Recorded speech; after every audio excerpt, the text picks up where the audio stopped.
Hello students, welcome to RH chemistry. So ಈ ಒಂದು ವಿಡಿಯೋದಲ್ಲಿ JEE main 2026 examination first session ಬಗ್ಗೆ ಮಾತಾಡೋಣಂತೆ. ನೀವೇನಾದ್ರೂ ಫಸ್ಟ್ ಟೈಮ್ ಚಾನಲ್ನ ವಿಸಿಟ್ ಮಾಡ್ತಾ ಇದ್ರೆ ಸೊ ಚಾನಲ್ನ ಸಬ್ಸ್ಕ್ರೈಬ್ ಮಾಡ್ಕೊಳ್ಳಿ. ಯಾಕಂತಂದ್ರೆ ಈ ವರ್ಷದ ಅಂದ್ರೆ 2025-26 ಸಾಲಿನ ಎಲ್ಲ ಎಕ್ಸಾಮಿನೇಷನ್ಗೆ ಸಂಬಂಧಪಟ್ಟ ಹಾಗೆ ಇರ್ಬೋದು ಅಥವಾ ಕೌನ್ಸಿಲಿಂಗ್ಗೆ ಸಂಬಂಧಪಟ್ಟ ಹಾಗೆ ಆಗಿರ್ಬೋದು, ಎಲ್ಲ ಇಂಪಾರ್ಟೆಂಟ್ ಅಪ್ಡೇಟ್ಸ್ ಗಳನ್ನು ನಾನು ನಿಮಗೆ ಕೊಡ್ತಾ ಇರ್ತೀನಿ. ಸೊ ಇದರಿಂದ ಡೆಫಿನೆಟ್ಲಿ ನಿಮಗೆ ಹೆಲ್ಪ್ ಆಗುತ್ತೆ. ಮತ್ತೆ ನನ್ನ ಚಾನಲ್ ನಲ್ಲಿ ನೀವೇನಾದ್ರೂ ಆಲ್ರೆಡಿ ಫಾಲೋ ಮಾಡ್ತಾ ಇದ್ರೆ ಗೊತ್ತಿರಲಿ, ಯಾವುದೇ ರೀತಿಯ ನಿಮ್ಮ ಟೈಮ್ ಅನ್ನು ವೇಸ್ಟ್ ಮಾಡುವಂತಹ ವಿಷಯಗಳು ಇರೋದಿಲ್ಲ. ಹೇಳಿದ ವಿಷಯವನ್ನೇ ಇವತ್ತಿನ ವಿಷಯವನ್ನೇ ಮತ್ತೆ ನಾಳೆ ವಿಡಿಯೋ ಮಾಡೋದು, ನಾಳೆ ವಿಷಯವನ್ನೇ ಮತ್ತೆ ನಾಡಿದ್ದು ವಿಡಿಯೋ ಮಾಡೋದು. ಸೊ ವಿಡಿಯೋ ಮಾಡಿರುವಾಗಲಿಲ್ಲ ನಿಮಿಷಕ್ಕೊಂದ್ಸಲ ಸಬ್ಸ್ಕ್ರೈಬ್ ಮಾಡಿ ಶೇರ್ ಮಾಡಿ ಅನ್ನೋದು ಯಾವುದು ಇರೋದಿಲ್ಲ. ನಿಮಗೆ ಲೈಕ್ ಆದ್ರೆ ಮಾಡಿ, ಇಲ್ಲ ಅಂತಂದ್ರೆ ಬಿಟ್ಬಿಡಿ ಅಂತ ಹೇಳ್ತೀನಿ. ನಿಮ್ಮ ಟೈಮ್ ಅನ್ನು ವೇಸ್ಟ್ ಮಾಡೋದು ನನ್ನ ಉದ್ದೇಶ ಇರೋದಿಲ್ಲ. ಸೊ ಜೆನ್ಯೂನ್ ಆಗಿರ್ತದೆ ಏನೇ ಕೊಟ್ಟರು ಕೂಡ ನ್ಯೂಸು. ಸೊ ನೀವು ಬೇಕು ಅಂದ್ರೆ ಸಬ್ಸ್ಕ್ರೈಬ್ ಮಾಡ್ಕೊಳ್ಳಿ, ಸೊ ದ್ಯಾಟ್ ಅದರಿಂದ ನಮಗೂ ಕೂಡ ಒಂದು ಕಾನ್ಫಿಡೆನ್ಸ್ ಬರ್ತದೆ. ಸೊ ನಮ್ಮ ಒಂದು ಎಂಥ್ಯೂಸಿಯಾಸಮ್ ಕೂಡ ಹತ್ರ ಜಾಸ್ತಿ ಆಗ್ತದೆ. ಫೈನ್. ಸೊ JEE ಮೇನಿಗೆ ಸಂಬಂಧಪಟ್ಟ ಹಾಗೆ ನಿನ್ನೆ ರಾತ್ರಿಯಿಂದ ಫಸ್ಟ್ ಸೆಷನ್ಗೆ ಸಂಬಂಧಪಟ್ಟ ಹಾಗೆ ರಿಜಿಸ್ಟ್ರೇಷನ್ ಸ್ಟಾರ್ಟ್ ಆಗಿದೆ. ನೀವಿಲ್ಲಿ ನೋಡಬಹುದು, ನಿಮಗೊಂದು PDF ಅನ್ನು ನಾನು ನಿಮಗೆ ಇಲ್ಲಿ ತೋರಿಸ್ತಾ ಹೋಗ್ತೀನಿ. ಸೊ ಆನ್ಲೈನ್ ಅಪ್ಲಿಕೇಶನ್ ಫಾರ್ಮ್ ಅನ್ನು ಇನ್ವೈಟ್ ಮಾಡಲಾಗಿದೆ. ಸೊ ಅಪ್ಲಿಕೇಶನ್ ಫಾರ್ಮ್ ಸಬ್ಮಿಟ್ ಮಾಡೋದಕ್ಕೆ 31ನೇ ತಾರೀಕಿನಿಂದ 27 ನವೆಂಬರ್ ವರೆಗೆ 9 ಗಂಟೆಯವರೆಗೆ ಟೈಮ್ ಅನ್ನು ಕೊಟ್ಟಿದ್ದಾರೆ. ಆಲ್ಮೋಸ್ಟ್ ನಿಮಗೆ 27 ಡೇಸ್ ಅನ್ನ ಕೊಟ್ಟಿರುವಂತದ್ದು. Last date for the transaction of fees 27 November ಇದೆ. ಸಿಟಿ ಆಫ್ ಎಕ್ಸಾಮಿನೇಷನ್ ನಿಮಗೆ ಜನವರಿ ಫಸ್ಟ್ ವೀಕ್ ಅಲ್ಲಿ ಅನೌನ್ಸ್ ಮಾಡ್ತಾರೆ, ಯಾವ ಸಿಟಿಯಲ್ಲಿ ನಿಮ್ಮ ಎಕ್ಸಾಮಿನೇಷನ್ ಬರುತ್ತೆ ಅಂತ. ಅಡ್ಮಿಟ್ ಕಾರ್ಡ್ ಯಾವಾಗ ಡೌನ್ಲೋಡ್ ಮಾಡ್ಕೊಳ್ಬೇಕು ಅನ್ನೋದನ್ನ ಮುಂದೆ ತಿಳಿಸ್ಕೊಡ್ತಾರೆ. ಎಕ್ಸಾಮಿನೇಷನ್ ಡೇಟ್ 21 ಜನವರಿಯಿಂದ 30 ಜನವರಿವರೆಗೆ ಇದೆ. ಸೊ ಈ ಒಂದು ವಿಡಿಯೋದಲ್ಲಿ ಡೀಟೇಲ್ ಆಗಿ ಏನೆಲ್ಲ ಬದಲಾವಣೆಗಳನ್ನ ಈ ವರ್ಷ JEE ಮೇನ್ ಅವರು ಮಾಡಿದ್ದಾರೆ ಅನ್ನೋದರ ಬಗ್ಗೆ ಮಾತಾಡೋಣಂತೆ.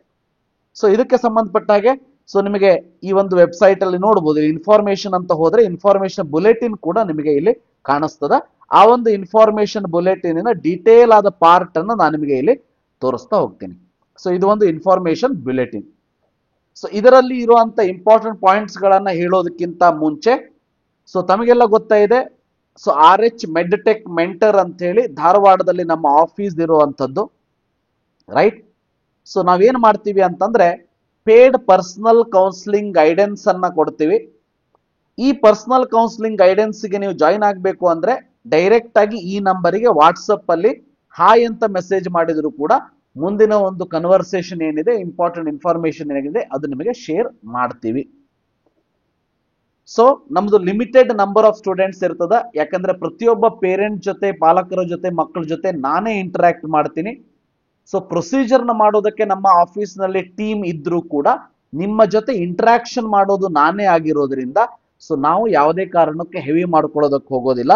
ಸೊ ಕೊನೆಯ ಕೌನ್ಸಿಲಿಂಗ್ ದಿನದವರೆಗೂ ನಿಮ್ಮ ಕೈ ಹಿಡಿದು ನಡೆಸೋದಕ್ಕೆ ನಾವಿರ್ತೀವಿ, ನಾವು ನಿಮ್ ಜೊತೆ ಇರ್ತೀವಿ. So if you want to join paid personal counselling guidance, ಇದು ಪೇಡ್ ಇರ್ತದ ಅನ್ನೋದು ಗೊತ್ತಿರಲಿ. ಯಾಕಂದ್ರೆ ನಾವು ನಮ್ಮ ಎನರ್ಜಿ ಮತ್ತೆ ಟೈಮ್ ಅನ್ನು ಹಾಕಿರೋದಕ್ಕೆ, ಮತ್ತೆ ನಮ್ಮ ಆಫೀಸಲ್ಲಿ ಸೊ ನಿಮಗೋಸ್ಕರ ವರ್ಕ್ ಮಾಡೋದಕ್ಕೇನೆ ಕೆಲವೊಂದಷ್ಟು ಮಂದಿಯನ್ನು ನಾವು ಇಟ್ಕೊಂಡಿರೋದಕ್ಕೆ ಅವರಿಗೂ ಕೂಡ ಸ್ಯಾಲರಿಯನ್ನ ಕೊಡಬೇಕಾಗ್ತದೆ. ಆ ಕಾರಣಕ್ಕೆ ಯಾವುದು ಫ್ರೀ ಇರೋದಿಲ್ಲ. ನಮ್ಗೆ ಗೊತ್ತು ಎಲ್ಲವೂ ಫ್ರೀ ಆಗಿ ಬೇಕು ನಮಗೆ, ಗೋರ್ಮೆಂಟ್ ಕಡೆಯಿಂದನೂ ಅದು ಎಲ್ಲ ಕೂಡ ಸಿಗ್ತದ. ಆದರೆ ನಮ್ಮ ಈ ಪರ್ಸನಲ್ ಕೌನ್ಸಿಲಿಂಗ್ ಗೈಡೆನ್ಸ್ ಏನಿದೆ ಅದು ಫ್ರೀ ಆಗಿರೋದಿಲ್ಲ. ಮತ್ತೆ ಉಳಿದಂತೆ ಎಲ್ಲ ಇನ್ಫಾರ್ಮೇಶನ್ ವಾಟ್ಸಪ್ ಅಲ್ಲಿ ಫ್ರೀ ಆಗಿ ಹೇಳಿರ್ತೀವಿ. ನಿಮಗೇನಾದ್ರೂ ಈ ಪರ್ಸನಲ್ ಕೌನ್ಸಿಲಿಂಗ್ ಗೈಡೆನ್ಸ್ ಅನ್ನ ಜಾಯಿನ್ ಆಗಬೇಕು ಅಂದ್ರೆ ಈ ನಂಬರಿಗೆ ವಾಟ್ಸಪ್ ಅಲ್ಲಿ ಹಾಯ್ ಅಂತ ಮೆಸೇಜ್ ಮಾಡಿ. ಬಟ್ ಒನ್ ಥಿಂಗ್ ಮಾತ್ರ ನಾನು ಪ್ರಾಮಿಸ್ ಮಾಡಬಹುದು, ಬೆಂಗಳೂರು ಅಂತ ಸಿಟಿಯಲ್ಲಿ ನಿಮಗೆ 30-35 ಸಾವಿರ ತಗೊಂಡು ಯಾವುದೇ ರೀತಿ ಅಪ್ಡೇಟ್ಸ್ ಗಳನ್ನ ಕೊಡದೇನೆ ಕೇವಲ ದುಡ್ಡು ಮಾಡ್ಕೊಂಡು ಹೋಗುವಂತಹ ಜನ ಇರುವಾಗ ನೀವು ಒಂದು ಸಾರಿ ಜಾಯಿನ್ ಆದ್ರೆ ನಮ್ಮ ಜೊತೆ, ನೀವು ನಮ್ಮ ಫ್ಯಾಮಿಲಿ ಮೆಂಬರ್ ರೀತಿ ನಾವು ಟ್ರೀಟ್ ಮಾಡ್ತೀವಿ. ಪ್ರತಿಯೊಂದು ಇನ್ಫಾರ್ಮೇಶನ್ ಅನ್ನು ಪ್ರತಿಯೊಂದನ್ನು ಕೂಡ ನಿಮಗೆ ಟೈಮ್ ಟು ಟೈಮ್ ತಿಳಿಸ್ಕೊಡ್ತಾ ಹೋಗ್ತೀವಿ. ನಾವು ಏನ್ ಹೇಳ್ತೀವಿ ಅದನ್ನ ನೀವು ಮಾಡಿದ್ರೆ ಸಾಕು. ಸೊ ಇಲ್ಲ ನಿಮ್ಮ ಹತ್ರ ಇನ್ಫಾರ್ಮೇಶನ್ ತಗೊಂಡು ಎಲ್ಲಾ ಪ್ರೊಸೀಜರ್ನ ನಾವು ಮಾಡ್ತೀವಿ. ಬೇರೆ ಬೇರೆ ಬ್ಯಾಚಸ್ ಗಳು ಇರ್ತದೆ, ಅದಕ್ಕೆ ಒಂದಷ್ಟು ಚಾರ್ಜ್ ಅಂತ ಮಾಡ್ತೀವಿ. ನಿಮಗೆ ಬೇಕು ಅಂದ್ರೆ ಜಾಯಿನ್ ಆಗಬಹುದು. ಫೈನ್. ಅದಾದ್ಮೇಲೆ ಇದರಲ್ಲಿ ಇನ್ಫಾರ್ಮೇಶನ್ ಬುಲೆಟಿನ್ ಅಲ್ಲಿ ಇಂಪಾರ್ಟೆಂಟ್ ಪಾಯಿಂಟ್ಸ್ ಏನಿದೆ ಅದರ ಬಗ್ಗೆ ಹೇಳ್ತಾ ಹೋಗ್ತೀನಿ. ಸೊ ಮೊದಲನೇದಾಗಿ ನಾನು ಆಲ್ರೆಡಿ ಹೇಳಿರೋ ಹಾಗೆ ಡೇಟ್ ಆಫ್ ದ ಇದು ಒಂದು ಸೆಷನ್ 1 ಇಂದ ಏನಿದೆ ಸೊ ಇದು ರಿಲೀಸ್ ಆಗಿದೆ. ಲಾಸ್ಟ್ ಇಯರ್ ಅಲ್ಲಿ ಏನಿತ್ತು ಅಂದ್ರೆ ಸೆಷನ್ 1 ಟೈಮ್ ಅಲ್ಲೇನೆ ಬೇಕಾದ್ರೆ ಸೆಷನ್ 2 ಹಾಕ್ಬೋದಾಗಿತ್ತು, ಬಟ್ ಈ ವರ್ಷ ಕ್ಲಿಯರ್ ಕಟ್ ಆಗಿ ಸೆಷನ್ 1 ಇಂದು ಮಾತ್ರ ಬಿಟ್ಟಿರುವಂತದ್ದು. 27 ನವೆಂಬರ್ ವರೆಗೆ ಲಾಸ್ಟ್ ಇದೆ. 21 ಜನವರಿಯಿಂದ 30 ಜನವರಿವರೆಗೆ ಎಕ್ಸಾಮಿನೇಷನ್ ನಡೀತದೆ. ಮತ್ತೆ ಇಲ್ಲಿ ಸೆಕೆಂಡ್ ಎಕ್ಸಾಮಿನೇಷನ್ ಏನಿದೆ ಅದು ಬಿಟ್ವೀನ್ 2 ಏಪ್ರಿಲ್ ಟು 9 ಏಪ್ರಿಲ್ ನಿಮಗೆ ನಡೆಯುವಂಥದ್ದು. ಫೈನ್. ಇದು ಎಕ್ಸಾಮಿನೇಷನ್ ನಿಮಗೆಲ್ಲ ಗೊತ್ತೇ ಇದೆ, 3 ಅವರ್ಸ್ ಇರ್ತದ. ಸೊ 9 to 12 ಇರ್ತದ, 3 to 6 ಟೈಮಿಂಗ್ ಇರುವಂಥದ್ದು. ಫೈನ್. ಸೊ ಇದರಲ್ಲಿ ಫೀ ಸ್ಟ್ರಕ್ಚರ್ ಹೇಗಿದೆ ಹಾಗಾದ್ರೆ? ಎಕ್ಸಾಮಿನೇಷನ್ ಫೀಸ್ ಏನಿದೆ ಅಂದ್ರೆ, ಸೊ ನೀವು ಓನ್ಲಿ ಬಿ ಟೆಕ್ ಅಥವಾ ಬಿ ಆರ್ಕ್ ಅಥವಾ ಬಿ ಪ್ಲಾನಿಂಗ್ ಕಟ್ತೀರಿ ಅಂದ್ರೆ ಮೇಲ್ 1000, ಫಿಮೇಲ್ 800, EWS ಇತ್ತಂದ್ರೆ 900 ಇದೆ, 800 ಇದೆ. SC/ST PWD ಇತ್ತಂದ್ರೆ ನಿಮಗೆ 500 rupees ಇರ್ತದೆ. ನೀವೇನಾದ್ರು ಔಟ್ಸೈಡ್ ದ ಇಂಡಿಯಾ ಸೆಂಟರ್ ಬೇಕು ಅಂತಂದ್ರೆ 5000, 4000 ನೀವು ಪೇ ಮಾಡಬೇಕಾಗ್ತದೆ.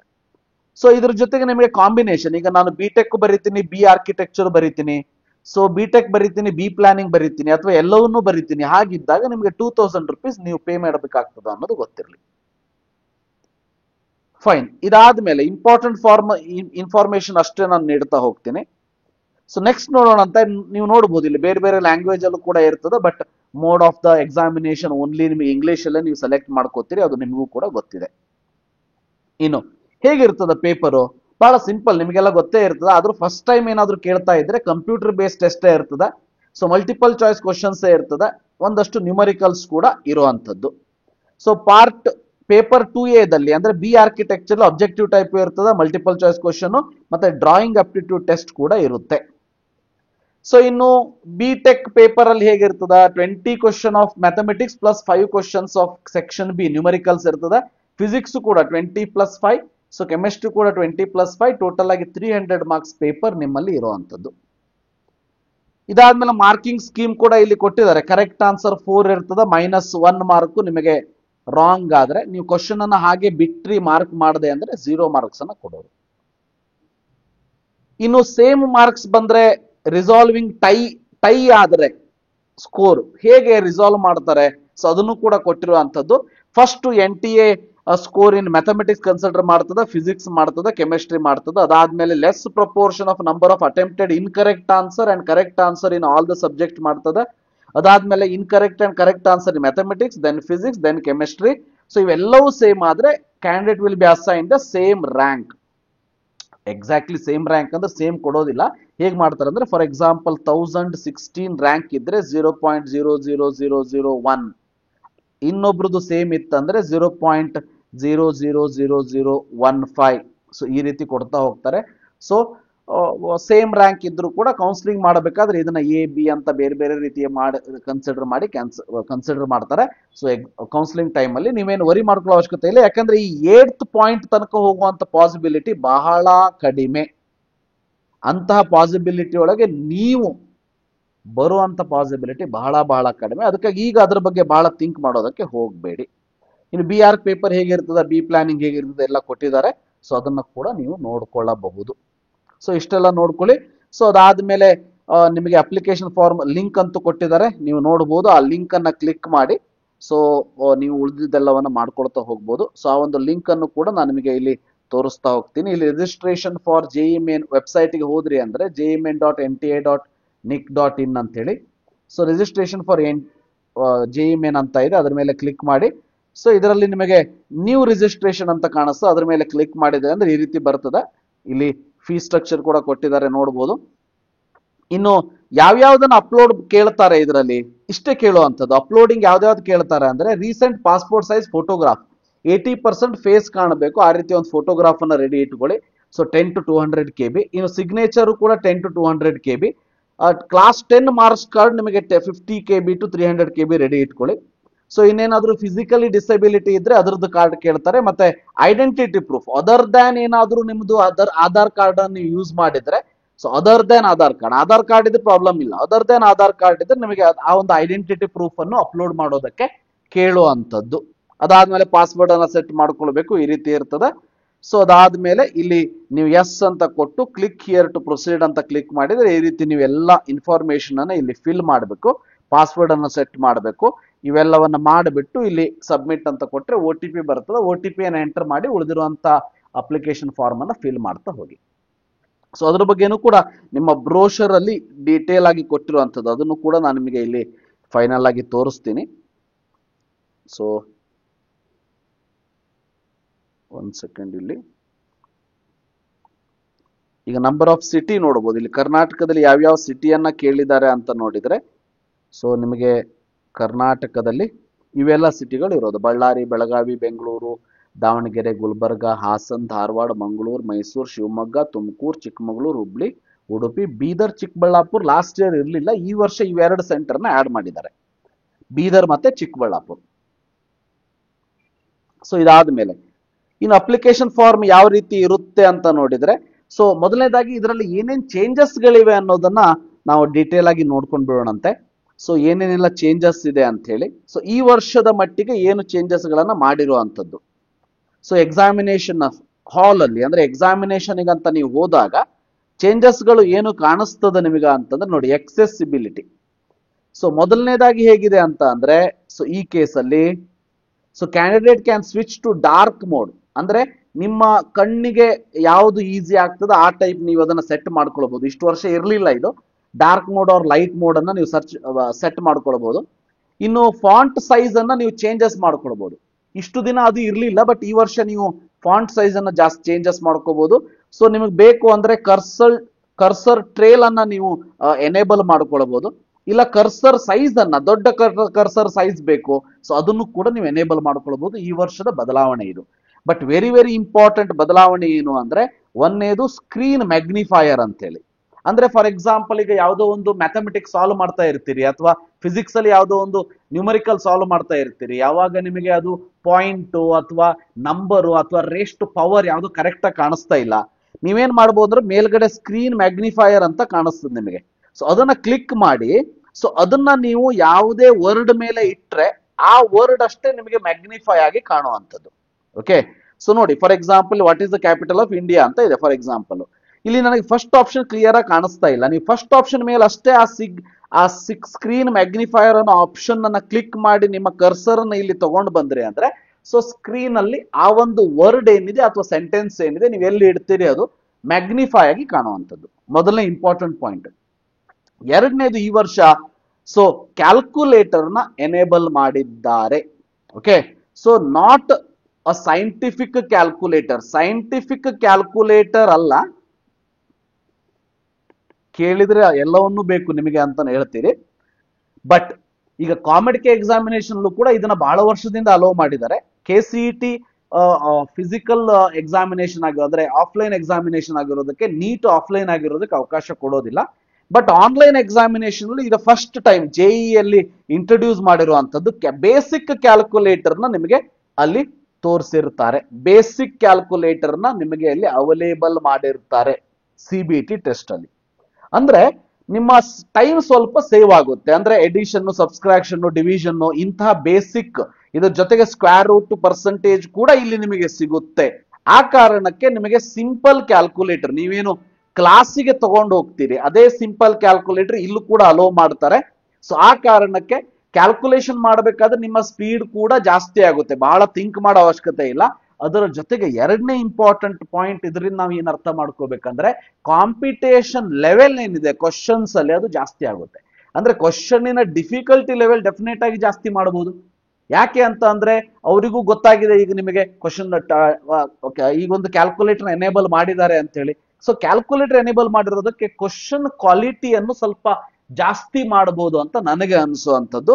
ಬಟ್ ಈ ಕ್ಯಾಲ್ಕುಲೇಟರ್ ಇಂಟ್ರೊಡ್ಯೂಸ್ ಮಾಡಿದ್ದು ವಿದ್ಯಾರ್ಥಿಗಳಿಗೆ ಡೆಫಿನೆಟ್ಲಿ ಹೆಲ್ಪ್ ಆಗ್ತದೆ. ಬಟ್ ಸಿಂಪಲ್ ಕ್ಯಾಲ್ಕುಲೇಟರ್ ಇದು ನಿಮಗೆ ಎಡಿಷನ್, ಸಬ್ಸ್ಟ್ರಾಕ್ಷನ್, ಡಿವಿಷನ್, ಮಲ್ಟಿಪ್ಲಿಕೇಶನ್ ಜೊತೆಗೆ ಸ್ಕ್ವೇರ್ ರೂಟ್, ಪರ್ಸೆಂಟೇಜ್ ಅಂತ ಕ್ಯಾಲ್ಕುಲೇಟ್ ಮಾಡಬಹುದು.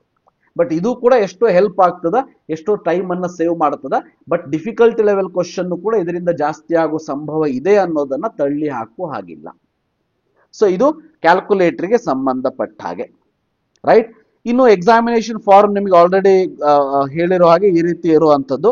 ಸೊ ಅದನ್ನು ಕೂಡ ನಿಮ್ಮ ಒಂದು ಫಾರ್ಮ್ ಅಲ್ಲಿ ಕೊಟ್ಟಿದ್ದಾರೆ. ಈ ರೀತಿ ಎಲ್ಲವನ್ನು ಕೂಡ ನೀವು ಫಿಲ್ ಮಾಡ್ತಾ ಹೋದ್ರೆ ಆಯ್ತು. ಸೊ ಅದಾದ್ಮೇಲೆ ಅಡ್ರೆಸ್, ಕ್ಯಾಪ್ಚಾ ಅವನ್ನೆಲ್ಲ ಕ್ಲೀನ್ ಇದು ಮಾಡಿ ಇವೆಲ್ಲ ಎಸ್ ಅಂತ ಕೊಟ್ಟು ಸಬ್ಮಿಟ್ ಅಂತ ಮಾಡಿದ್ರೆ ನಿಮಗೆ OTP ಬರ್ತದೆ. OTP ಅನ್ನ ಹೇಳ್ತೀರಿ. ಅದಾದ್ಮೇಲೆ ಇವೆಲ್ಲ ಫಾರ್ಮ್ ಅನ್ನ ಫಿಲ್ ಮಾಡ್ತಾ ಹೋಗಿ. ಇದ್ರಲ್ಲಿ ಇಂಪಾರ್ಟೆಂಟ್ ಅಂದ್ರೆ ಒಂದು ಕ್ಯಾಟಗರಿ ಅದು ಆರ್ ಡಿ ನಂಬರ್ ಕೇಳ್ತಾರೆ. ಕ್ಯಾಟಗರಿ ಸರ್ಟಿಫಿಕೇಟ್ ಎಸ್ ಅಂತ ಕೊಟ್ಟೆ ಆರ್ ಡಿ ನಂಬರ್ನ ಎಂಟ್ರಿ ಮಾಡಬೇಕು. ಬಟ್ ಅಪ್ಲೋಡಿಂಗ್ ಯಾವುದು ಕೇಳ್ತಾ ಇಲ್ಲ. ಯಾಕಂತಂದ್ರೆ ಇಲ್ಲಿ ಏನ್ ಮಾಡ್ತಾರೆ ಅಂತ ಅಂದ್ರೆ ಏಪ್ರಿಲ್ 1 ಆದ್ಮೇಲಿಂದ ಕೇಳ್ತಾರೆ ನಿಮಗೆ. ಒ ಬಿ ಸಿ ಇರಬಹುದು, ಜನರಲ್ EWS ಇರಬಹುದು. ಸೊ SC ST ಗೆ ವ್ಯಾಲಿಡಿಟಿ ಇರೋದಿಲ್ಲ. ಆದ್ರೆ ಜನರಲ್ EWS OBC ಸರ್ಟಿಫಿಕೇಟ್ ಅನ್ನ ಏಪ್ರಿಲ್ 1, 2026 ಆದ್ಮೇಲೆನೆ ಕೇಳೋದಕ್ಕೆ. ಸೊ ನೀವು ಅದನ್ನ ಇನ್ನೊಂದು ಸಾರಿ ಅವಾಗ ಮಾಡಿಸ್ಕೊಳ್ಬೇಕಾಗ್ತದೆ. ಇಲ್ಲಿ ನೀವು ಆರ್ ಡಿ ನಂಬರ್ನ ಎಸ್ ಅಂತ ಹಾಕಬಹುದು. ಎಸ್ ಅಂತ ಹಾಕಿ ಒಂದು ಆರ್ ಡಿ ನಂಬರ್ ನೀವು ಹಾಗೆ ಒಂದು ಆರ್ ಡಿ ನಂಬರ್ ಹಾಕಿದ್ರು ಕೂಡ ಬರ್ತದೆ. ಅಥವಾ ನಿಮ್ ಕ್ಯಾಟಗರಿ ಸರ್ಟಿಫಿಕೇಟ್ ಏನಿದೆ ಆ ಆರ್ ಡಿ ನಂಬರ್ ಹಾಕಿದ್ರು ಬರ್ತದೆ. ಏನ್ ಚಿಂತೆ ಮಾಡುವಂತ ಅವಶ್ಯಕತೆ ಇಲ್ಲ. So category certificate issue date ಕೇಳ್ತಾರೆ, ಅದನ್ನು ಕೂಡ ಹಾಕಿ. ಬಟ್ ಒಂದು ಪಾಯಿಂಟ್ ಅರ್ಥ ಮಾಡ್ಕೊಳ್ಳಿ, ಇಲ್ಲೇ ನೀವು ಎಕ್ಸಾಕ್ಟ್ ತುಂಬ್ತೀರಿ, ಇದನ್ನ ನೀವು ಅಡ್ಮಿಷನ್ ಟೈಮಿಗೆ ಸಬ್ಮಿಟ್ ಮಾಡ್ಬೇಕಂತ ಏನಿಲ್ಲ. ಯಾಕಂದ್ರೆ ನಿಮ್ಮ validity of the certificate may be ಜನವರಿಯಲ್ಲಿ ಮುಗಿಬಹುದು, ಫೆಬ್ರವರಿಯಲ್ಲಿ ಮುಗಿಬಹುದು, ಅಥವಾ ಏಪ್ರಿಲ್ 1 ಆದ್ಮೇಲೆ ಹೊಸದಾಗಿನೇ ತೆಗಿಸ್ಬೇಕು ಅನ್ನೋದು ಜೋಸಾದವ್ರದ್ದು ಒಂದು ಕಂಪಲ್ಸರಿ ಕಂಡೀಷನ್ ಇರೋದಕ್ಕೆ. ಸೊ ಆ ಕಾರಣಕ್ಕೆ ಇದನ್ನೇನು ಕಂಪಲ್ಸರಿ ಸೀರಿಯಸ್ ಆಗಿ ಮ್ಯಾಟರ್ ತಗೊಳ್ಳೋದಿಲ್ಲ. ಆ ಕಾರಣಕ್ಕೆ ಅಪ್ಲಿಕೇಶನ್ ಫಾರ್ಮ್ ಫಿಲ್ ಮಾಡ್ಬೇಕಾದ್ರೆ ನಿಮ್ಮ ಕೆಟಗರಿಯನ್ನ ಹಾಕೊಳ್ಳಿ ಅಷ್ಟೇ. ಅದಾದ್ಮೇಲೆ ಉಳಿದಿರುವಂತ ಎಲ್ಲ ಇನ್ಫಾರ್ಮೇಶನ್ ಇಲ್ಲಿ ಫಿಲ್ ಮಾಡ್ತಾ ಹೋಗ್ಬೇಕು. ಇದನ್ನೆಲ್ಲ ಫಿಲ್ ಮಾಡಿದ್ರೆ ಬಹಳ ಸಿಂಪಲ್ ಇದೆ ಇದು. ಇದನ್ನೆಲ್ಲ ಫಿಲ್ ಮಾಡ್ತಾ ಹೋಗ್ತೀರಿ. ಈ ವರ್ಷ ಏನು ಬದಲಾವಣೆ ಇದೆ ಅನ್ನೋದು ನಾನು ಕ್ಲಿಯರ್ ಕಟ್ ಆಗಿ ಹೇಳ್ಬಿಡ್ತೀನಿ. ಈ ವರ್ಷದ ಬದಲಾವಣೆ ಏನಾಗಾದ್ರೆ, ಮೊದಲನೇದಾಗಿ ಆಲ್ರೆಡಿ ಎಕ್ಸಾಮಿನೇಷನ್ ಹಾಲ್ ಒಳಗೆ ನಿಮಗೆ ಈ ಒಂದು ಕ್ಯಾಲ್ಕುಲೇಟರ್ನ ಅಲೋ ಮಾಡ್ತಾರೆ. ಅದಾದ್ಮೇಲೆ ಮ್ಯಾಗ್ನಿಫೈಯರ್ನ ಅಲೋ ಮಾಡಿದ್ದಾರೆ. ಕರ್ಸರ್ ಸೈಜ್ ಚೇಂಜ್ ಮಾಡಬಹುದು, ಅವೆಲ್ಲ ಹೌದು. ಅಪ್ಲಿಕೇಶನ್ ಹಾಕುವಂತ ಟೈಮಲ್ಲಿ ಒಂದು ಸ್ವಲ್ಪ ವಿದ್ಯಾರ್ಥಿಗಳಿಗೆ ಪ್ರಾಬ್ಲಮ್ ಆಗಬಹುದಾದಂಥದ್ದು. ಯಾಕಂದ್ರೆ ಬಹಳ ಜನ ವಿದ್ಯಾರ್ಥಿಗಳು ಹಾಸ್ಟೆಲ್ ಅಲ್ಲಿ ಇರುವಂತದ್ದು, ಹಾಸ್ಟೆಲ್ ಅಲ್ಲಿ ಕಾಲೇಜವರು ಎಲ್ಲಾ ಕಾಲೇಜಲ್ಲಿ ಅಪ್ಲಿಕೇಶನ್ ಹಾಕುವಂತ ರೆಸ್ಪಾನ್ಸಿಬಿಲಿಟಿಯನ್ನ ತೆಗೆದುಕೊಳ್ಳೋದಿಲ್ಲ. ಸೊ ಆ ಕಾರಣಕ್ಕೆ ಸ್ವಲ್ಪ, ಯಾಕಂದ್ರೆ ಮೊಬೈಲ್ ಅಲೋ ಇರೋದಿಲ್ಲ, ಆ ಕಾರಣಕ್ಕೆ ಸ್ವಲ್ಪ ಪ್ರಾಬ್ಲಮ್ಗಳು ಆಗಬಹುದು. ಬಟ್ ಅದನ್ನು ಕೂಡ ಪ್ರಾಬ್ಲಮ್, ಎಲ್ಲಾ ಕಡೆ ಪ್ರಾಬ್ಲಮ್ ಅಂತ ಇದ್ಮೇಲೆ ಅದಕ್ಕೊಂದು ಸೊಲ್ಯೂಷನ್ ಅಂತ ಇದ್ದೇ ಇರ್ತದೆ. ಅದನ್ನು ನಾವು ಕಂಡುಕೊಳ್ಳೇಬೇಕಾಗ್ತದೆ. ಅದೇನು ಅಂತ ಅಂದ್ರೆ ಈ ವರ್ಷ ಏನ್ ಮಾಡಿದ್ದಾರೆ ಅಂತ ಅಂದ್ರೆ, ಇಲ್ಲಿ 10ನೇ ಪಾಯಿಂಟ್ ನೀವು ನೋಡ್ಬೋದು. ಸೊ ಕ್ಯಾಪ್ಚರ್ ಲೈವ್ ಫೋಟೋಗ್ರಾಫ್ ಅಂತ ಕೊಡ್ತಾ ಇದ್ದಾರೆ. ಅಂದ್ರೆ ಮೊದಲನೇದಾಗಿ ನೀವು ಈ ಪರ್ಟಿಕ್ಯುಲರ್ ಕೇಸ್ ಅಲ್ಲಿ ನೋಡಿ, ಅಪಾರ್ ಐಡಿ ಇದ್ರೆ ರಿಜಿಸ್ಟರ್ ಮಾಡಬಹುದು. ಅಪಾರ್ ಐಡಿ ಎಸ್ ಆರ್ ನೋ ಅಂತ ಕೇಳ್ತಾರೆ ಅಷ್ಟೇ. ಅಪಾರ್ ಐಡಿ ನಿಮ್ ಕಾಲೇಜಲ್ಲಿ ಕೇಳಿ ನೋಡಿ, ಇದ್ರೆ ಹಾಕಿ, ಇಲ್ಲ ಅಂದ್ರೆ ನೋ ಅಂತ ಹಾಕಿ, ಏನು ಪ್ರಾಬ್ಲಮ್ ಇಲ್ಲ. ಐಡೆಂಟಿಟಿ ಡೀಟೇಲ್ಸ್ ಅಲ್ಲಿ ಆಧಾರ್ ಕಾರ್ಡ್ ಅನ್ನ ಹಾಕ್ತೀರಿ. ಹಾಕಿದ ಮೇಲೆ ಕ್ಯಾಪ್ಚರ್ ಲೈವ್ ಫೋಟೋಗ್ರಾಫ್ ಅನ್ನೋದು ಒಂದು ಆಪ್ಷನ್ ಕಾಣಿಸ್ತಾ ಇದೆ ನಿಮಗೆ ಇಲ್ಲಿ. ಕ್ಯಾಪ್ಚರ್ ಲೈವ್ ಫೋಟೋಗ್ರಾಫ್ ಅಂದ್ರೆ ಏನ್ ಮಾಡ್ತೀರಿ ಅಂತ ಅಂದ್ರೆ, ಸೊ ನೀವು ಇಲ್ಲಿ ಕ್ಯಾಪ್ಚರ್ ಫೋಟೋಗ್ರಾಫ್ ಮೇಲೆ ಕ್ಲಿಕ್ ಮಾಡಿದ್ರೆ, ಈಗ ಫಾರ್ ಎಕ್ಸಾಂಪಲ್ ನೀವು ಯಾವುದೋ ಒಂದು ಸಿಸ್ಟಮಿನ ಮುಂದೆ ಕೂತ್ಕೊಂಡು, ಲ್ಯಾಪ್ಟಾಪ್ ಅಥವಾ ಕಂಪ್ಯೂಟರ್ ಮುಂದೆ ಕೂತ್ಕೊಂಡು ನೀವು ಈ ಅಪ್ಲಿಕೇಶನ್ ಫಾರ್ಮ್ ಅನ್ನ ಫಿಲ್ ಮಾಡ್ತಾ ಇದ್ದೀರಿ, ಅದ್ರ ಫಿಲ್ ಮಾಡಿಸ್ತಾ ಇದ್ದೀರಿ ಅಂದ್ರೆ, ಸೊ ಲೈವ್ ಕ್ಯಾಮ್ರಾ ಅಂದ್ರೆ ನೀವು ಅಲ್ಲಿ ಕ್ಯಾಪ್ಚರ್ ಫೋಟೋಗ್ರಾಫ್ ಅಂತ ಹೇಳಿ ಕ್ಲಿಕ್ ಮಾಡಿದ ತಕ್ಷಣ ಸೊ ನೀವು ವೆಬ್ ಕ್ಯಾಮ್ ಅನ್ನು ಇಟ್ಕೋಬೇಕಾಗ್ತದೆ. ಲ್ಯಾಪ್ಟಾಪ್ ಆದ್ರೆ ಆಟೋಮೆಟಿಕಲಿ ಇರ್ತದೆ. ಸೊ ವೆಬ್ ಕ್ಯಾಮ್ ನಿಮ್ಗೆ ಸಿಸ್ಟಮ್ ಆದ್ರೆ, ಡೆಸ್ಕ್ಟಾಪ್ ಆದ್ರೆ ವೆಬ್ ಕ್ಯಾಮ್ ಅನ್ನು ಹಾಕೊಂಡಿರ್ಬೇಕು. ವೆಬ್ ಕ್ಯಾಮ್ ಓಪನ್ ಆದ ತಕ್ಷಣ ಇಲ್ಲಿ ನಿಮ್ಮ ಒಂದು ಫೋಟೋ ಇಲ್ಲಿ ಕಾಣಿಸ್ತದ. ಅಂದ್ರೆ ಫೋಟೋ ನಿಮ್ಮ ಮುಖ ಈ ಒಂದು ಬಾಕ್ಸ್ ಅಲ್ಲಿ ಕಾಣೋ ಹಾಗೆ ಬಂದು ಅದನ್ನ ಕ್ಲಿಕ್ ಮಾಡಬೇಕು. ಕ್ಯಾಪ್ಚರ್ ಫೋಟೋಗ್ರಾಫ್ ಅಂತ ಕ್ಲಿಕ್ ಮಾಡಬೇಕು. ಕ್ಲಿಕ್ ಮಾಡಿದ ತಕ್ಷಣ ಆ ಕ್ಯಾಪ್ಚರ್ಡ್ ಫೋಟೋ ಇಲ್ಲಿ ಬರ್ತದ ನಿಮಗೆ. ಇಲ್ಲಿ ಬರ್ತದ ಅಂತ ಅಂದ್ರೆ, ಸೊ ಇಲ್ಲಿ ಬಂದ ಮೇಲೆ ಅಪ್ಲೋಡ್ ಫೋಟೋಗ್ರಾಫ್ ಅನ್ನೋದನ್ನ ಕ್ಲಿಕ್ ಮಾಡಿದ್ರೆ ಆಯ್ತು. ಬಹಳ ಸಿಂಪಲ್. ಓಕೆ, ಇದು ಒಂದು ಮೆಥಡ್. ಒಂದು, ನೀವು ಸಿಸ್ಟಮ್ ಮುಂದೆ ಕೂತ್ಕೊಂಡು ಅಪ್ಲಿಕೇಶನ್ ಫಾರ್ಮ್ ಅನ್ನ ನೀವು ಫಿಲ್ ಮಾಡ್ತಾ ಇದ್ದೀರಿ ಅಥವಾ ಮಾಡಿಸ್ತಾ ಇದ್ದೀರಿ ಅಂತಹ ಕೇಸಲ್ಲಿ. ಈಗ ಏನಾಗ್ತದೆ, ಇನ್ನೊಂದು ಕೇಸಲ್ಲಿ ವಿದ್ಯಾರ್ಥಿ ಹಾಸ್ಟೆಲ್ ಅಲ್ಲಿ ಇರ್ತಾನೆ, ಪಾಲಕರು ಬೇರೆ ಎಲ್ಲೋ ಫಾರ್ಮ್ ಅನ್ನ ಫಿಲ್ ಮಾಡ್ತಿರ್ತಾರೆ. ಆ ಸಂದರ್ಭದಲ್ಲೂ ಕೂಡ ಒಂದು ಮೆಥಡ್ ಅನ್ನ ಇಲ್ಲಿ ಕೊಟ್ಟಿರುವಂತದ್ದು. ಒಂದು QR ಕೋಡ್ ಅನ್ನ ಇಲ್ಲಿ ಕೊಟ್ಟಿದ್ದಾರೆ ಅಲ್ವಾ, QR ಕೋಡ್ ಅನ್ನ ಕೊಟ್ಟಿದ್ದಾರೆ. ಕ್ಲಿಯರ್ ಆಗಿ ನೋಡಿ. ಇದಕ್ಕೆ 15 ನಿಮಿಷಗಳ ಟೈಮ್ ಇರ್ತದೆ ಅಷ್ಟೇ. 15 ನಿಮಿಷಗಳ ಟೈಮ್ ಇರ್ತದೆ. ಈ QR ಕೋಡ್ ಅನ್ನ, ಫಾರ್ ಎಕ್ಸಾಂಪಲ್ ನಿಮ್ಮ ಪಾಲಕರು ಯಾವುದೋ ದೂರದ ಊರಲ್ಲಿ ಅಪ್ಲಿಕೇಶನ್ ಫಿಲ್ ಮಾಡಿಸ್ತಾ ಇದ್ದಾರೆ. ಆವಾಗ ಅವ್ರು ಏನ್ ಮಾಡಬಹುದು ಅಂದ್ರೆ, ನೀವು ಹಾಸ್ಟೆಲ್ ಅಲ್ಲಿ ಇದ್ರು ಕೂಡ ಒಂದು ಏನ್ ಮಾಡಬೇಕು, ಈ ಫಾರ್ಮ್ ಈ ಲೆವೆಲ್ ತನಕ ಬಂದಾಗ ನಿಮ್ಮ ಪಾಲಕರ ಜೊತೆ ಅಥವಾ ಪಾಲಕರು ಹಾಸ್ಟೆಲ್ ವಾರ್ಡನ್ನಿಗೂ ಅಥವಾ ನಿಮ್ಮ ಸರ್ ಯಾರು ಇರ್ತಾರೆ ಅವರಿಗೆ ಕಾಲ್ ಮಾಡಿ ಮೊದಲೇ ಹೇಳಿರ್ಬೇಕು. ಸೊ ಒಂದು 5 ನಿಮಿಷ ನಿಮ್ಮ ಮೊಬೈಲ್ ಅನ್ನ, ಯಾಕಂದ್ರೆ ಮೊಬೈಲ್ ಅಲ್ಲಿ ಅಲೋ ಇರೋದಿಲ್ಲ, ನಿಮ್ಮ ಮೊಬೈಲ್ ಅನ್ನ ನನ್ನ ಮಗನಿಗೆ ಕೊಡಿ ಅಥವಾ ಮಗಳಿಗೆ ಕೊಡಿ, 5 ನಿಮಿಷದ ಕೆಲಸ ಇದೆ. ಸೊ ಇಲ್ಲಿ ನಾನು QR ಕೋಡ್ ಅನ್ನ ನಿಮ್ಮ ಮೊಬೈಲಿಗೆ ಕಳಿಸ್ಕೊಡ್ತೀನಿ. ನೀವಲ್ಲಿ ಮಾಡಬೇಕಾಗಿರೋದಿಷ್ಟೇ, QR ಕೋಡ್ ಅನ್ನ ಮೊಬೈಲ್ ಅಲ್ಲಿ ಬಂದ ತಕ್ಷಣ ಸ್ಕ್ಯಾನ್ ಮಾಡಿ. ಸ್ಕ್ಯಾನ್ ಮಾಡಿದ ಮೇಲೆ ಈ JEE ಮೀನ್ ಅಪ್ಲಿಕೇಶನ್ ಫಾರ್ಮ್ ಲಿಂಕ್ ಓಪನ್ ಆಗ್ತದೆ. ಅಲ್ಲಿ ಡೈರೆಕ್ಟ್ ಆಗಿ ಕ್ಲಿಕ್ ದ ಫೋಟೋ ಅಥವಾ ಕ್ಯಾಪ್ಚರ್ ದ ಫೋಟೋಗ್ರಾಫ್ ಅಂತ ಬರ್ತದ. ಆ ಮೊಬೈಲ್ ಅನ್ನ ಮುಖದ ಮುಂದೆ ಹಿಂಗೆ ಹಿಡ್ಕೊಂಡು ಸೊ ಆ ಕ್ಯಾಪ್ಚರ್ ಫೋಟೋಗ್ರಾಫ್ ಅನ್ನ ಕ್ಲಿಕ್ ಮಾಡಿದ ತಕ್ಷಣ ನಿಮ್ಮ ಫೋಟೋ ಅಪಿಯರ್ ಆಗ್ತದ. ಕೆಳಗಡೆ ಅಪ್ಲೋಡ್ ಫೋಟೋಗ್ರಾಫ್ ಅಂತ ಆಪ್ಷನ್ ಬರ್ತದ, ಅದನ್ನ ಕ್ಲಿಕ್ ಮಾಡಿದ್ರೆ ಆಯ್ತು. ಇಷ್ಟು ಮಾಡಿ ಅಂತ ನೀವು ಆ ಒಂದು ವಿದ್ಯಾರ್ಥಿಯ ವಾರ್ಡನ್ನು ಅಥವಾ ಅಲ್ಲಿ ಯಾರು ಮೊಬೈಲ್ ಇರ್ತದ ಅಂತಹ ಒಂದು ಆ ಪರ್ಸನ್ನಿಗೆ ನೀವು ಹೇಳಬೇಕಾಗ್ತದೆ. ಸೊ ಇದರಲ್ಲಿ ಸ್ವಲ್ಪ ವಾರ್ಡನ್ಗಳು ಸಹಕಾರ ಮಾಡಬೇಕು, ಕಾಲೇಜ್ ಅವರು ಕೂಡ ಸಹಕರಿಸಲೇಬೇಕಾಗ್ತದೆ. ಯಾಕಂದ್ರೆ ಬೇರೆ ಆಪ್ಷನ್ ಇಲ್ಲ. ಈಗ ಜೆಇ ಅವ್ರ ಅಪ್ಲಿಕೇಶನ್ ಫಾರ್ಮ್ ಅಲ್ಲಿ ಇದನ್ನು ಕಂಪಲ್ಸರಿ ಮಾಡಿದಾಗ ವಿದ್ಯಾರ್ಥಿಯ ಅಪ್ಲಿಕೇಶನ್ ಅನ್ನ ಹಾಸ್ಟೆಲ್ ಅಲ್ಲಿ ಅಥವಾ ಕಾಲೇಜ್ ನಲ್ಲಿ ಹಾಕ್ಸ್ತಾ ಇದ್ರೆ ಅವರು ಇದನ್ನೆಲ್ಲ ಮಾಡ್ತಾರೆ. ಒಂದೊಮ್ಮೆ ಹೊರಗಡೆ ಯಾರಾದ್ರೂ ಹಾಕ್ತಾ ಇದ್ರೆ, ಸೊ ನಿಮ್ಮ ಊರಲ್ಲಿ ನೀವು ಹಾಕ್ತಾ ಇದ್ರಿ ಅಥವಾ ನಮ್ಮಂತ ಪರ್ಸನಲ್ ಕೌನ್ಸಿಲಿಂಗ್ ಗೈಡೆನ್ಸ್ ಈಗ ಕೊಟ್ಟಾಗ ನಾವು ಫಿಲ್ ಮಾಡ್ತಾ ಇದ್ದಾಗ, ಸೊ ಆಗ ನೀವು ಆ ಯಾರು ಕನ್ಸರ್ನ್ಡ್ ಪರ್ಸನ್ ಇರ್ತಾರೆ ಅವ್ರ ಹತ್ರ ಮೊಬೈಲ್ ಇರ್ತದ ಅವರಿಗೆ ನೀವು ಮೊದಲೇ ಹೇಳ್ಬಿಟ್ಟು ಇದನ್ನ ಕಳಿಸಿದ್ರಿ ಅಂದ್ರೆ 15 ನಿಮಿಷದೊಳಗೆ ಈ ಪ್ರೊಸೀಜರ್ ಮಾಡಬೇಕು. ಬಟ್ ಇದನ್ನ ಮಾಡೋದಕ್ಕೆ ನಿಮಗೆ 2 ಮಿನಿಟ್ಸ್ ಸಾಕು. 2 ಮಿನಿಟ್ಸ್ ನಿಮ್ಮ ಮಗನ ಅಥವಾ ಮಗಳ ಕೈಯಲ್ಲಿ ಮೊಬೈಲ್ ಇದ್ರೆ ಸಾಕು. ಜಸ್ಟ್ ನೀವು ಫಿಸಿಕಲಿ ವಿದ್ಯಾರ್ಥಿನೇ ಮುಂದಿದ್ರೆ ಇದು ಬೆಸ್ಟ್ ಮೆಥಡ್. ಇಲ್ಲ ಅಂದ್ರೆ ಈ QR ಕೋಡ್ ಅನ್ನು ಅಷ್ಟೇ ನೀವು ಸ್ಕ್ಯಾನ್ ಮಾಡಿ ಕಳಿಸ್ಕೊಡಿ, ಅಂದ್ರೆ ಇದ್ರದ್ದು ಸ್ಕ್ರೀನ್ ಶಾಟ್ ತೆಗೆದು ಕಳಿಸ್ಕೊಡಿ. ನಿಮ್ಮ ಮಗ ಅಥವಾ ಮಗಳು ಯಾವ ಹಾಸ್ಟೆಲ್ದಲ್ಲಿ ಇರ್ತಾರ ಅಥವಾ ಎಲ್ಲಿ ಇರ್ತಾರ ಅವ್ರಿಗೆ ಯಾರಿಗೆ ಯಾವ ಫೋನ್ ಅವರಿಗೆ ಅವೈಲೇಬಲ್ ಇದೆ ಆ ಫೋನ್ ನಂಬರ್ಗೆ ಕಳಿಸ್ಕೊಡಿ. ಅವ್ರೇನ್ ಮಾಡ್ತಾರ ಅಂದ್ರೆ ಈ ಸ್ಕ್ಯಾನ್ ಮಾಡಿಬಿಟ್ಟು ಕೆಳಗಡೆ ಸಿಂಪಲ್ ಆಗಿ ಒಂದು ಕ್ಯಾಪ್ಚರ್ ಫೋಟೋ ಅನ್ನೋ ಆಪ್ಷನ್ ಬರ್ತದೆ, ಅದನ್ನ ಮುಖದ ಮುಂದೆ ಹಿಡ್ಕೊಂಡು ಕ್ಯಾಪ್ಚರ್ ಫೋಟೋವನ್ನ ಕ್ಲಿಕ್ ಮಾಡ್ತಾರೆ. ಕೆಳಗಡೆ ಅಪ್ಲೋಡ್ ಫೋಟೋ ಅಂತ ಬರ್ತದೆ, ಅದನ್ನ ಅಪ್ಲೋಡ್ ಮಾಡಿದ ತಕ್ಷಣ ಇಲ್ಲಿ ಫೋಟೋ ಅಪಿಯರ್ ಆಗ್ತದೆ. ರೈಟ್? ಸೊ ಇಲ್ಲಿ ಫೋಟೋ ಏನೋ ಅಪಿಯರ್ ಆಗ್ಬಿಡ್ತು. ಮುಂದೇನು ಕತೆ? ಸೊ ಮುಂದಿಂದೆ ಬಹಳ ಪ್ರಾಬ್ಲಮ್ ಇದೆ ಈಗ ಇಲ್ಲಿ. ಮುಂದಿಂದೇನು ಅಂತ ಅಂದ್ರೆ ಗೊತ್ತಿರ್ಲಿ ವಿದ್ಯಾರ್ಥಿಗಳೇ, first and foremost important condition ಏನಂತಂದ್ರೆ ಆಧಾರ್ ಕಾರ್ಡ್ ಫೋಟೋ ಏನಿದೆಯಲ್ಲ, ಆಧಾರ್ ಕಾರ್ಡ್ ಫೋಟೋ ಅಪ್ಡೇಟ್ ಆಗಿರ್ಬೇಕು ನಿಮ್ಮ ರೀಸೆಂಟ್ ಫೋಟೋ ಜೊತೆ ಅಪ್ಡೇಟ್ ಆಗಿರ್ಬೇಕು. ಇದು ಬಹಳ ಇಂಪಾರ್ಟೆಂಟ್. ಓಕೆ, ಸೊ ನಿಮ್ಮ ಆಧಾರ್ ಕಾರ್ಡ್ ಅಲ್ಲಿ ಇರುವಂತಹ ಫೋಟೋ ನಿಮ್ಮ ರೀಸೆಂಟ್ ಫೋಟೋ ಅಪ್ಡೇಟ್ ಆಗಿರ್ಬೇಕು.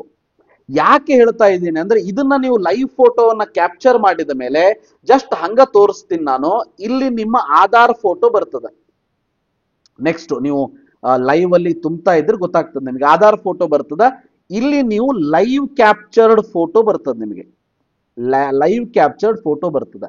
ಇವೆರಡೂ ಕರೆಕ್ಟ್ ಇದೆ, ಮ್ಯಾಚ್ ಆಗ್ತಾ ಇದೆ, ಫೈನ್. ಮ್ಯಾಚ್ ಆಗ್ತಾ ಇಲ್ಲ ಅಂದ್ರೆ ಸೊ ಇಲ್ಲಿ ಬರ್ತದ ನಾಟ್ ಮ್ಯಾಚ್ಡ್ ಅಂತ ಬಂದ್ಬಿಡ್ತದೆ. Your photo is not matched ಅಂತ ಬಂದ್ಬಿಡ್ತದೆ. ಹಂಗ ಬಂದ್ರೆ ನೀವೇನು ತಲೆ ಕೆಡ್ಸ್ಕೊಳ್ಳೋ ಅವಶ್ಯಕತೆ ಇಲ್ಲ. ನಾಟ್ ಮ್ಯಾಚ್ಡ್ ಅಂತ ಬಂದಾಗ 3 ಆಪ್ಷನ್ ಕೊಡ್ತಾರೆ ಅವರು. ಒಂದೇನ್ ಮಾಡ್ತಾರೆ ಅಂತಂದ್ರೆ ರೀಕ್ಯಾಪ್ಚರ್ ಫೋಟೋ ಅಂತ ಒಂದು ಆಪ್ಷನ್ ಬರುತ್ತೆ. ಫೋಟೋ ತೆಗೆದಿದ್ದೆ ರಾಂಗ್ ಇದ್ರೆ ರೀಕ್ಯಾಪ್ಚರ್ ಮಾಡ್ಬೋದು. ಆದರೆ ನೀವು ಫೋಟೋ ತೆಗೆದಿದ್ದು ಅದೇ ಇತ್ತು, ಆಧಾರ್ ಕಾರ್ಡಿಗೆ ಅದು ಮ್ಯಾಚ್ ಆಗ್ತಾ ಇಲ್ಲ ಅಂದ್ರೆ ಎರಡನೇ ಆಪ್ಷನ್ ಏನ್ ಕೊಡ್ತಾರೆ ಕೆಳಗಡೆ ಅಂದ್ರೆ, so go to Aadhaar update centre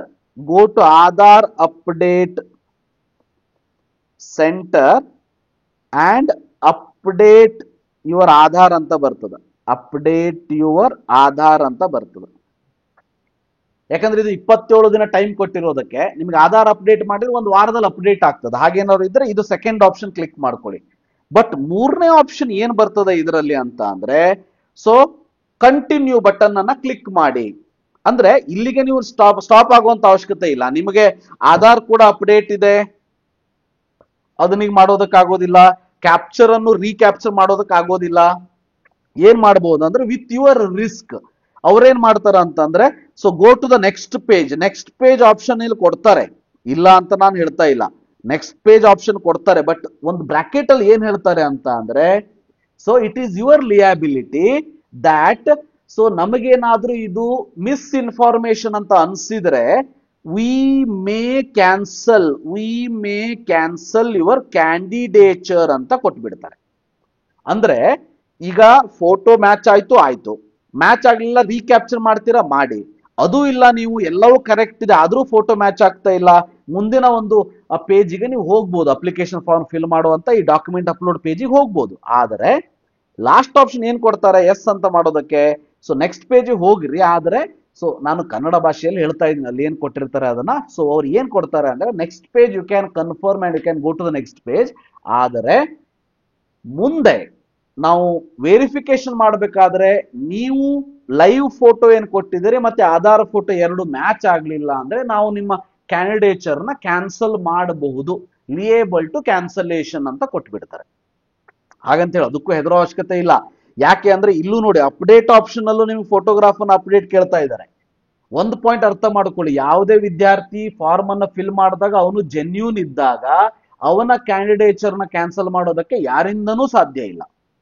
so ಆ ಕಾರಣಕ್ಕೆ ಒಂದು ನಾನು ಹೇಳೋದು ಆಧಾರ್ ಅಪ್ಡೇಟ್ ಮಾಡಿಸ್ಬಿಡಿ, ಫೋಟೋ ಹೊಸ ಫೋಟೋ ಜೊತೆ ಆಧಾರ್ ಅಪ್ಡೇಟ್ ಮಾಡಿಸ್ಬಿಡಿ. ಆಲ್ರೆಡಿ ನೀವು ಮಾಡಿಸಿರ್ತೀರಿ, ಯಾಕಂದ್ರೆ 15 ದಿವಸದ ಹಿಂದೆನೆ NTA ದವರು ಅದ್ರ ಬಗ್ಗೆ ನೋಟಿಫಿಕೇಶನ್ ಕೊಟ್ಬಿಟ್ಟಿದ್ದಾರೆ. ಅದು ಇಲ್ಲ ಅಂದ್ರೆ ಲೈವ್ ಫೋಟೋ ನೀಟಾಗಿ ಹಾಕಿ, ಅದಿಲ್ಲ ಅಂದ್ರೆ 3ನೇ ಪಾಯಿಂಟ್ ತಗೊಂಡು ಮುಂದೋಗಿ, ಬಟ್ ಇಲ್ಲಿ ಫೋಟೋವನ್ನ ಕರೆಕ್ಟ್ ಆಗಿ ಅಪ್ಡೇಟ್ ಮಾಡಿ. ಸೊ ಇದು ಮಾತ್ರ ಹೊಸದು ಈ ಸಾರಿ ಲೈವ್ ಫೋಟೋ. ಬಟ್ ಇದರಿಂದ ಡೆಫಿನೆಟ್ಲಿ ಹಾಸ್ಟೆಲ್ ಅಲ್ಲಿ ಇರುವಂತ ವಿದ್ಯಾರ್ಥಿಗಳಿಗೆ ಅಥವಾ ದೂರ ಇರುವಂತ ವಿದ್ಯಾರ್ಥಿಗಳಿಗೆ ಡೆಫಿನೆಟ್ ಆಗಿ ಪ್ರಾಬ್ಲಮ್ ಆಗ್ತದ. ಬಟ್ ನನ್ನ ರಿಕ್ವೆಸ್ಟ್ ಇಷ್ಟೇ, ಪಾಲಕರಲ್ಲಿ ನೀವು ಕನ್ಸರ್ನ್ಡ್ ಪರ್ಸನ್ ಜೊತೆ ಮಾತಾಡಿ, ಕಾಲೇಜಿಗೆ ಹೋದ್ರೆ ಪ್ರಿನ್ಸಿಪಲ್ ಅಥವಾ ಯಾರಿರ್ತಾರೋ ಅವ್ರ ಜೊತೆಗೆ ಮಾತಾಡಿ, ಸ್ವಲ್ಪ ನಮಗೆ ಇದರಲ್ಲಿ ಸಹಾಯ ಮಾಡಿ ಅಂತ ಹೇಳಿ. ಡೆಫಿನೆಟ್ಲಿ ಮಾಡ್ತಾರೆ, ಯಾಕಂದ್ರೆ ಅವರಿಗೂ ಕೂಡ ಅದು ಇಂಪಾರ್ಟೆಂಟ್ ಆಗಿರ್ತದ. ಸೊ ಹಾಗಂತೇಳಿ ಯಾವ ಟೈಮಲ್ಲಿ ಆಗ್ತದ ಆ ಟೈಮಲ್ಲಿ ಫ್ರೀ ಮಾಡಿಕೊಂಡು ಒಂದ್ 2 ನಿಮಿಷ ನಮ್ಮ ಮಕ್ಕಳಿಗೆ ಫೋನ್ ಕೊಟ್ರೆ ಸೊ ಪ್ರೊಸೀಜರ್ ನಾವು ಮಾಡ್ಕೋತೀವಿ ಅಂತ ಹೇಳಿ, ಇಲ್ಲ ಅವರೇ ಅಪ್ಲಿಕೇಶನ್ ಹಾಕ್ಸ್ತಾರಂದ್ರೆ ವೆಲ್ ಅಂಡ್ ಗುಡ್, ಹಾಕ್ಸಿ ಅಂತ ಹೇಳಿ. ರೈಟ್. ಸೊ ಈ ರೀತಿಯಾಗಿ ಸೊ ಇಂಪಾರ್ಟೆಂಟ್ ಇನ್ಫಾರ್ಮೇಶನ್ ನ ಶೇರ್ ಮಾಡಿದ್ದೀನಿ. ಸೊ ಇಂಪಾರ್ಟೆಂಟ್ ಅಂದ್ರೆ ಈ ಲೈವ್ ಫೋಟೋದೊಂದೇ ಒಂದು ಪ್ರಾಬ್ಲಮ್ ಇರುವಂತದ್ದು, ಅದು ಬಿಟ್ರೆ ಮತ್ತೆ ಯಾವುದೇ ರೀತಿ ಪ್ರಾಬ್ಲಮ್ ನಮಗೆ ಇಲ್ಲ. ಸೊ ಇದಿಷ್ಟು important information. So application form ಅನ್ನ ಹೇಗೆ ಫಿಲ್ ಮಾಡಬೇಕು ಅನ್ನೋದನ್ನ ಡೀಟೇಲ್ ಆಗಿ ನಾನು ಹೇಳದೇ ಇದ್ರು ಕೂಡ ಸಿಂಪಲ್ ಆಗಿದೆ, ನೀವು ಮಾಡ್ಕೊಳ್ಬಹುದು. ನಿಮಗೆ ಏನಾದ್ರೂ ನಮ್ಮ ಜೊತೆಗೆ ಪರ್ಸನಲ್ ಕೌನ್ಸಿಲಿಂಗ್ ಗೈಡೆನ್ಸ್ ಜಾಯಿನ್ ಆಗಬೇಕು ಅಂದ್ರೆ ನಾನು ಆಲ್ರೆಡಿ ಹೇಳಿರುವ ಹಾಗೆ 8277448606 ನಂಬರಿಗೆ ವಾಟ್ಸಪ್ ಮೆಸೇಜ್ ಮಾಡಿದರೆ ಸೊ ನಾವು ನಿಮಗೆ ಇನ್ಫಾರ್ಮೇಶನ್ ಅನ್ನ ಕಳಿಸ್ಕೊಡ್ತೀವಿ, ಬೇಕಿದ್ರೆ ಜಾಯಿನ್ ಆಗ್ಬೋದು. ರೈಟ್. ಸೊ ಕೌನ್ಸಿಲಿಂಗ್ ಸ್ಟಾರ್ಟ್ ಆಗೋ ಅಂದ್ರೆ ಅಪ್ಲಿಕೇಶನ್ ಫಾರ್ಮ್ ಇಂದ ಹಿಡಿದು ಕೌನ್ಸಿಲಿಂಗ್ ಮುಗಿಯೋ ತನಕ ನಿಮಗೆ ನಮ್ಮ ಅಸಿಸ್ಟೆನ್ಸ್ ಇರ್ತದೆ. ಸೊ ಇದಿಷ್ಟು JEE ಮೇನ್ಗೆ ಸಂಬಂಧಪಟ್ಟ ಹಾಗೆ. Thank you for watching. Have a nice day.